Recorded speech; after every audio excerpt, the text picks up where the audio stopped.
This is a review for Fear the Walking Dead, episode number 2. This episode was a lot better than the first. I really liked the first episode. I think there was a lot of good things about it. There were bad things too, but this episode had a lot more going on. I think that the tone, the pacing, the music, all of that was a lot better than the first episode. And I realize after this review you might think that I hated this episode.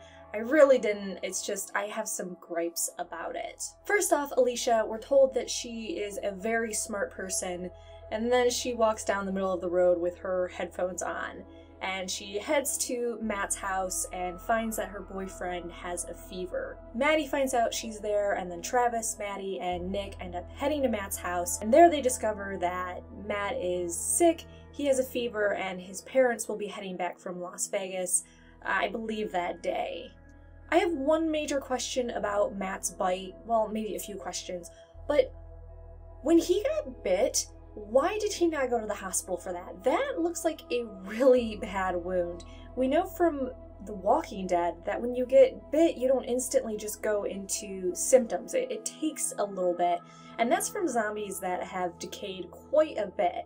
So I just feel like Matt would have had some time to go to the hospital, and if he wanted to be, you know, the macho dude and not go to the hospital, he could have like put some Neosporin on it or some bandages or something.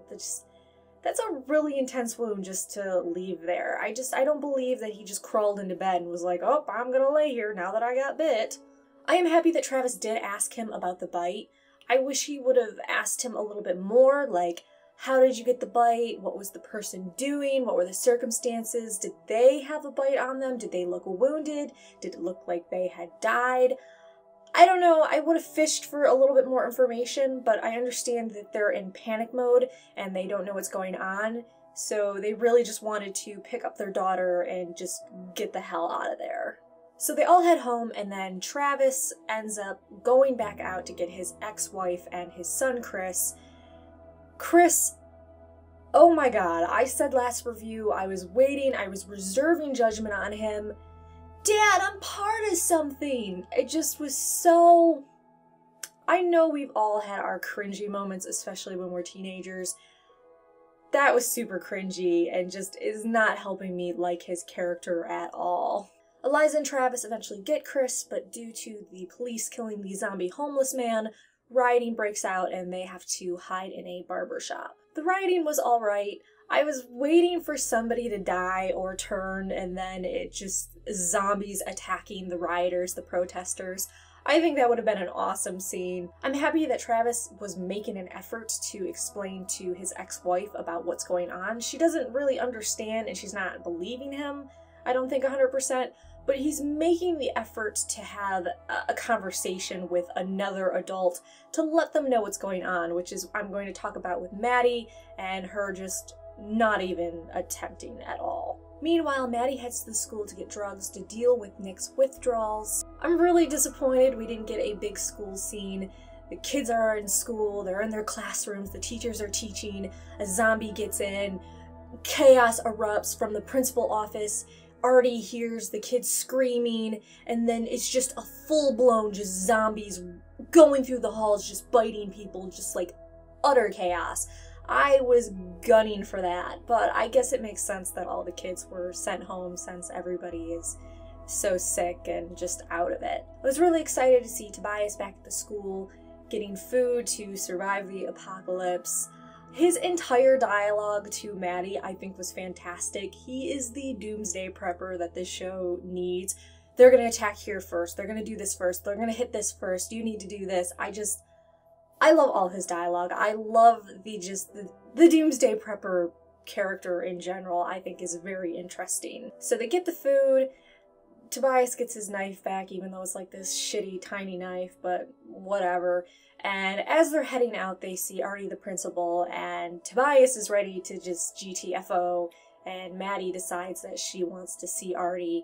And then, of course, Artie turns around and we've figured out that he's dead. And from what I gather, that is he was helping clear the high school with whoever he was talking to, and then either a zombie got in and bit him, or maybe the person helping him clear the schools was bit or died or something happened.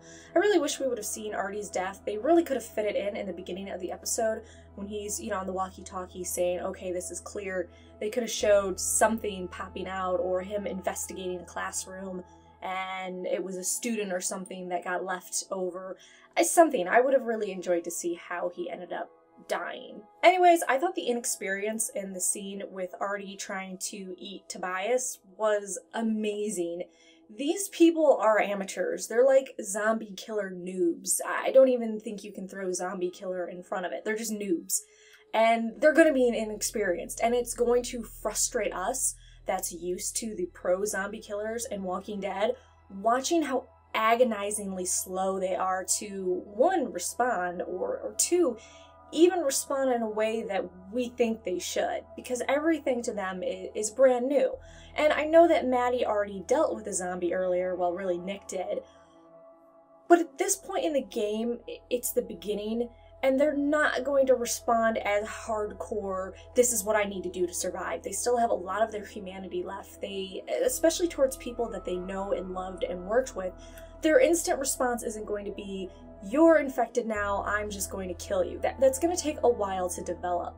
So I understand the hesitation on Maddie's part, and her looking around trying to find something to get Artie off Tobias with was, again, just so agonizingly slow, and I was just watching the TV going, hurry, hurry, hurry. I love that Tobias's knife couldn't pierce through Artie's skull when he tried to attack him.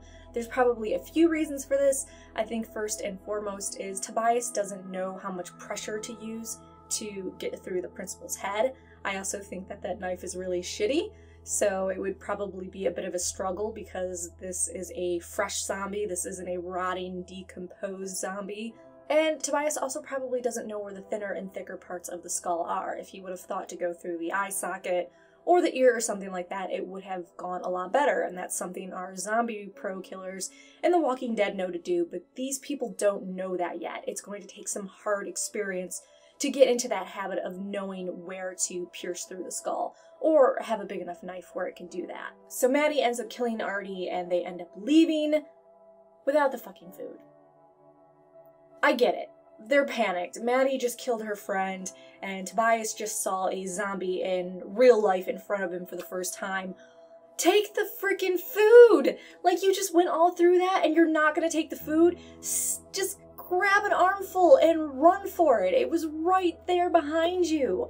I'm trying to pass this off as them just panicking and freaking out, but come on. Maddie then drops Tobias off at home, and they go their separate ways, so there goes my hope of Tobias joining the team, but honestly, I feel like Maddie's team would hold Tobias down. I'm now really hoping that we don't see a shot of Maddie and their team leaving the city, and then we see zombie Tobias, because that would really suck. I want Tobias to live. So Maddie ends up heading home, and she freaks out, which is expected. I'm actually happy that she showed more emotion in this episode than she did in the first one. And Maddie also chooses not to tell her daughter what's going on, which is, I don't know. I get that Maddie is wigging out and doesn't know exactly what's going on, but say something to your daughter. I mean, you don't have to say something crazy like, oh, there's this virus, people are getting super crazy, when they die, they reanimate, the dead are coming back to life. Say something like, there's a virus going on right now that is messing with people's brains. They get the virus and they become a bit violent. We're not really sure how it spreads or what's going on, but it's safer if we get out of the city where it's populated, and it's more easy to spread the virus until the government figures out what's going on. Just something simple like that. It would take you less than 30 seconds. Less than 30 seconds. So Maddie has her freak out, doesn't tell Alicia what's going on, and then Maddie figures out that Travis won't make it home tonight, and they kind of have a disagreement about whether she should head to the desert or wait for him. And she wants to wait for him, but he's like, no, I'll meet you there. Side note, the desert? Is this a code for a place they've already been? Because the desert is really big. I hope they actually have a legitimate plan or location of where to meet. They don't, do they? They're gonna die. Anyways, then we see Maddie and Alicia. They're looking out the window quite a bit, seeing what's going on, and there's another rookie mistake of Alicia is using a flashlight to look outside. And I said this before and I'll say it again, I really like this. I like the mistakes, I like the inexperience, I like them doing things that make us cringe and go, what are you doing? You're gonna get yourself killed, because they should be making these mistakes. These aren't doomsday preppers. These aren't experienced zombie killers. These aren't people that have any idea what's going on. They're gonna do a lot of stupid shit, and it is going to piss some of us off. And I love it. Then the neighbor is attacked. Alicia tries to go outside and Maggie pulls her in and blocks the door, and again doesn't use this time to explain anything to her and just confuses her daughter even more. And this is how you know I have a really dark sense of humor. I saw the neighbor deflating the bouncy house and I was really disappointed that we didn't get to see any zombies in a bouncy house. I would have even taken a group of 9-year-olds turning into zombies attacking each other in it. I think that would have been hilarious. The ending scene was really well done, especially the music. The shot is outside of Matt's house, I'm assuming, with the luggage being pulled out of the car, but we don't see anyone around it. I'm assuming that Matt's parents got home, his mom went inside, saw probably the vase on the floor broken and all that, and then out of nowhere Matt attacked her, she screamed, the dad came running inside and then was also attacked by Matt. I'm assuming that entire family is very, very dead, which is probably why that luggage is now just sitting out there all by itself. Dark. But good episode overall. I really like the pace, the music, the feeling that time is running out and things are coming to an end, and the more sense of desperation. I like the noob zombie killers and the inexperience and the mistakes that we got to see in this episode.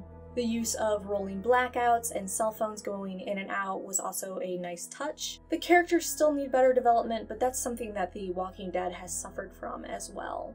Fear the Walking Dead Episode 3 doesn't come out for 2 weeks, but until then, make sure you subscribe for more sci-fi, fantasy, horror related reviews, Game of Thrones videos on Sunday and Wednesday, and then pretty soon, starting on Friday, Star Wars videos.